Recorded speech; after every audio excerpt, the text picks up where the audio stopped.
অধ্যায় 420 devil family West বড় 6 Edward street. ইকানসার Bernard তার কালো টুপিতে চাপ দিয়ে ফোয়ারার পেছনের দরজার দিকে নির্দেশ করল।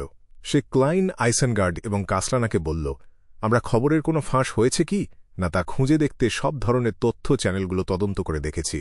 সেই সাথে তার প্রোফাইল এবং আমাদের কাছে থাকা ম্যাজিক মিররের সাহায্য নিয়ে আমরা প্রাথমিক একজন সন্দেহভাজনকে খুঁজে পেয়েছি।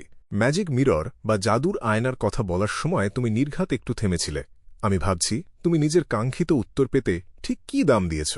ইকানসারের গলার স্বরে সমস্যাটা বুঝতে পেরে ক্লাইন তার জন্য এক অদ্ভুত সহানুভূতি অনুভব করল। এই বাড়ির মালিকই কি সে? কাসলানা প্রশ্ন করল। তার কণ্ঠস্বর শুনে মনে হচ্ছিল সে প্রায় নিশ্চিত। আইসেনগার্ড স্ট্যান্টন চারপাশে তাকাল এবং যেন কিছু ভাবছে এমনভাবে বলল, আপনি আমাদের সরাসরি জানানোর সিদ্ধান্ত নিয়েছেন, কারণ নিশ্চয়ই আপনি আরও কোনো প্রমাণ পেয়েছেন। হ্যাঁ, বাড়ির মালিকের ছবি কিছুটা প্রমাণ দেয়। সে কখনো ছবি তোলে না, ইকানসার খোলাখুলি উত্তর দিল। তাছাড়া আশেপাশের লোকজনও গত কয়েকদিনে এই এলাকায় একটা বড় কালো কুকুর দেখেছে। এটা থেকে মোটামুটি প্রমাণ হয় যে সন্দেহভাজন ব্যক্তিটি সেই ডিজায়ার অ্যাপোস্টল। কথাটা বলার পর আইসেনগার্ড না হেসে পারল না। দুঃখিত, আমরা একটু বেশি অস্থির ছিলাম আর আপনাকে সন্দেহভাজনের সাথে পরিচয় করিয়ে দেওয়ার সুযোগই দিইনি।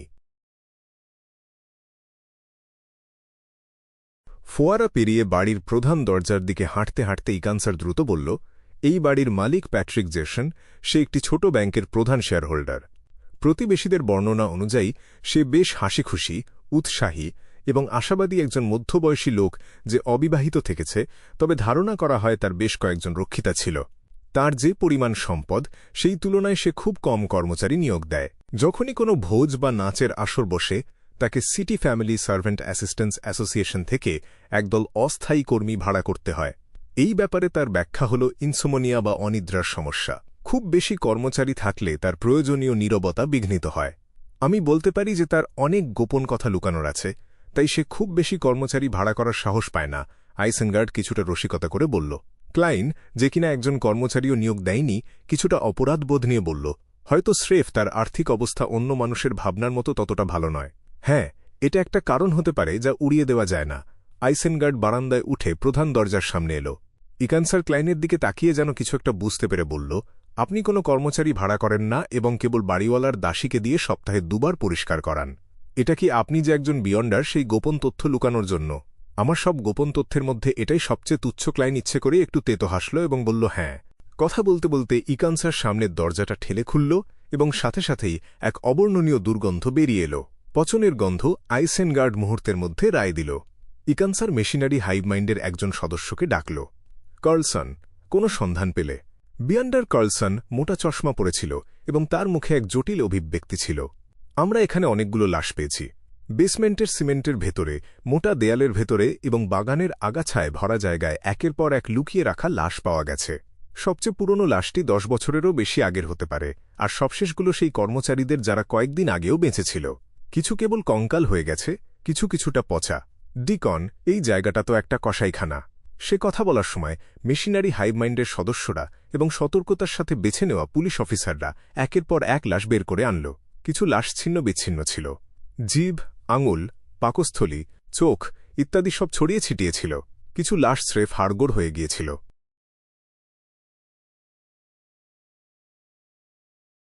মনে হচ্ছে ব্যাকল্যান্ডের অনেক নিখোঁজ মামলার সমাধান এবার হয়ে যাবে। আইসেনগার্ড নাক চেপে ধরল এবং দীর্ঘশ্বাস ফেলল। ক্লাইন যখন মাটির ওপর দিয়ে টেনে নেওয়া একটি নাড়িভুঁড়ি দেখল, সে দীর্ঘশ্বাস ছেড়ে বাড়ির চারপাশে তাকাল। কার্লসন আবার বিড়বিড় করে বলল, জেসন তার কর্মচারীদের খুব বেশি বেতন দিত এবং তাদের অনেক ছুটি দিত। তার চারপাশে থাকা কর্মচারীরা তাকে খুব হিংসে করত। জেসনের বাবুর্চি এমনকি তার সন্তানকে কথাও দিয়েছিল যে সে এই সপ্তাহে বাড়ি ফিরে তাকে সার্কাস দেখাতে নিয়ে যাবে। একটা সত্যিকারের ডেভিল। কাসলানা কিছুটা বিচলিত হয়ে পড়ল। চারপাশে তাকিয়ে ক্লাইন নিজের আবেগ সামলে নিল এবং গম্ভীরভাবে জিজ্ঞেস করল, বাড়ির আসবাবপত্র এত সাধারণ আর সাদামাটা কেন? একজন ব্যাংকার হিসেবে, এমনকি তার ব্যাংক ছোট হলেও, জেসনের কাছে দামি চীনামাটির বাসন, চমৎকার পেইন্টিং, দামি ঘড়ি এবং দামি রেশমের সব জিনিস থাকা উচিত ছিল। আমরা এখানে তার কিছুই দেখছি না কেন? যদিও তার আসবাবপত্রের কাঠ বেশ ভালো। কার্লসন ডিকন ইকানসারের দিকে তাকাল এবং তার সম্মতির পর বলল, এটা পরিষ্কার যে জেসন অনেকদিন ধরেই এই প্রতিশোধের পরিকল্পনা করছিল। সে বাড়ির দামি কিন্তু চোখে পড়ার মতো নয় এমন জিনিসগুলো বিক্রি করে দিয়েছিল। এমনকি সে তার সম্পত্তি ভার্ভার্ড ব্যাংকের কাছে বিক্রি করতেও রাজি হয়েছিল। নিজের কর্মচারীদের মারার পর সে তার কাজ আরও দ্রুত করে এবং তেলচিত্র আর অন্যান্য জিনিস বিক্রি করে দেয়। সে যেন নিশ্চিত ছিল যে তাকে অবশ্যই খুঁজে পাওয়া যাবে, তাই সে ভাগ্যের ওপর ভরসা করে বসে থাকেনি। পদক্ষেপ নেওয়ার আগে তার কাছে কেবল এই বাড়ি, আসবাবপত্র আর পরিচয়টাই বাকি ছিল। এটা অজানা যে সে তার বিপুল পরিমাণ নগদ টাকা, দামি ধাতু আর গয়না কোথায় সরিয়ে ফেলেছে। কার্লসনের বর্ণনা শোনার পর ক্লাইনের মাথায় হঠাৎ কয়েকটা শব্দ এলো: শান্ত, যুক্তিবাদী, পাগল। একটা সত্যিকারের ডেভিল আইসেনগার্ড নিজের অনুমান শেয়ার করার আগে মূল্যায়ন করল। সে তার কাজে পরিষ্কার মস্তিষ্কের এবং শান্ত, কিন্তু তার মধ্যে একটা প্রবল পাগলামি আর রোমাঞ্চের মানসিকতা আছে যা আগের দুটো কাজেরও বৈশিষ্ট্য ছিল। তাই আমাদের সতর্ক থাকতে হবে যে সে আবারও ঝুঁকি নিতে পারে। ক্লাইন ডিটেকটিভ স্ট্যান্টনের কথার সারমর্ম বুঝতে পারল। হ্যাঁ, আইসেনগার্ড গম্ভীরভাবে মাথা নাড়ল। এরপর ডিটেকটিভরা বাড়িটি তল্লাশি করল এবং প্যাট্রিক জেসন যে সমস্যাজনক তার অনেক প্রমাণ পেল। তারা অ্যাক্টিভিটি রুমে ঝুলন্ত প্রতিকৃতিটিও দেখল। সেখানে দেখা গেল উঁচু গালের হাড়, ধূসর রঙের নীল চোখ, সাধারণ চেহারা আর পরিপাটি করে আঁচড়ানো চুলের একজন মধ্যবয়সী লোক। তার বিশেষ কোনো বৈশিষ্ট্য ছিল না। ঠিক তখনই ইকান্সার ভেতরে এলো এবং ক্লাইন আর অন্যদের বলল, আমরা একটা গোপন কক্ষে কিছু জিনিস পেয়েছি যা নিশ্চিত করে যে প্যাট্রিক জেসন আরও শক্তিশালী কোনো ডেভিলকে ডাকার চেষ্টা করেছিল, কিন্তু কোনো কারণে সে সফল হয়নি। আর সেই জিনিসগুলো তার পরিচয় নিশ্চিত করেছে। সে বেরিয়া নামে পরিচিত ডেভিল পরিবারের একজন সদস্য, তাই তার আসল নাম হওয়া উচিত জেসন বেরিয়া। বেরিয়া পরিবার। ক্লাইন মাথা নাড়ল। সে অবাক হল না। প্রাচীন চতুর্থ যুগে ডেভিলদের উপাসনা করা মানুষের দলগুলো মিলে ব্লাড স্যাংটিফাই সেক্ট নামে একটি শিথিল জোট গঠন করেছিল। এই সংগঠনটি অভ্যন্তরীণভাবে বেশ বিভক্ত ছিল। নোইস, আন্দারিয়েল এবং বেরিয়া, এই তিনটি মহান ডেভিল পরিবার ছিল শক্তির ত্রিমুখী ভারসাম্য। তাদের পূর্বপুরুষরা একসময় অ্যাবিস থেকে আশীর্বাদ পেয়েছিল এবং তারা dark side of the universe নামক এক অশুভ দেবতার উপাসনা করে। তারা বিশ্বাস করে যে তিনিই অ্যাবিসের শাসক এবং তিনিই বিশ্বের ধ্বংসকারী, যিনি পুরো মহাবিশ্বকে কলুষিত করবেন। আইসেনগার্ড ক্লাইন আর কাসলানাকে বুঝিয়ে বলল। ইকান্সার মাথা নেড়ে যোগ করল, যদি কোনো গভীরভাবে বিভক্ত সংগঠন শেষ পর্যন্ত আলাদা না হয়ে যায়, তবে একীভূত হওয়া একটি অনিবার্য প্রবণতা। বিভিন্ন পরিস্থিতি এবং গুজব নির্দেশ করে যে বেরিয়া এবং আন্দারিয়েল পরিবার অন্তত 1000 বছর আগে থেকেই ধীরে ধীরে দুর্বল হয়ে পড়েছে। এমনকি গত কয়েক দশকে তারা নোইস পরিবারের অনুগত হয়ে গেছে। যাই হোক, বেরিয়া পরিবারের প্রতীক হল পেন্টাগ্রাম এবং ছাগলের শিংয়ের একটি বিমূর্ত সংমিশ্রণ। যাই হোক না কেন, বেরিয়া পরিবার এখনও একটি অত্যন্ত প্রাচীন পরিবার যার শিকড় অনেক গভীরে। অবাক হওয়ার কিছু নেই যে জেসন একটা ডেভিল কুকুর পুষতে পেরেছিল।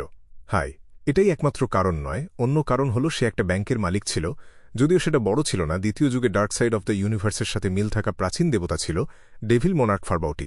এই দুজনের মধ্যে কি কোনো সম্পর্ক আছে? ক্লাইন কৌতূহলী হওয়ার পাশাপাশি দীর্ঘশ্বাস ফেলল।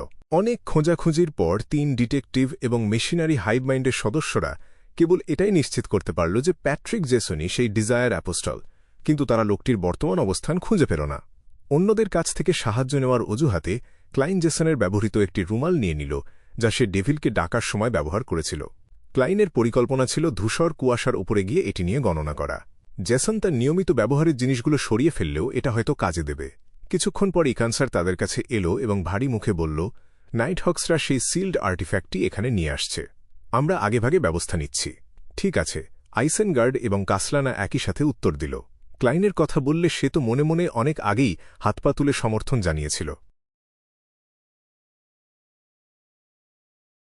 জেসনের বিশাল এলাকা জুড়ে থাকা ভিলা থেকে বের হওয়ার পর ক্লাইন পেছন ফিরে তাকাল এবং তার অভিব্যক্তি ধীরে ধীরে গম্ভীর হয়ে উঠল। সে দ্বিধায় পড়ে বলল, আমার মনে হয় এখানে একটা সমস্যা আছে। কি সমস্যা? কাসলানা জলদি জিজ্ঞেস করল।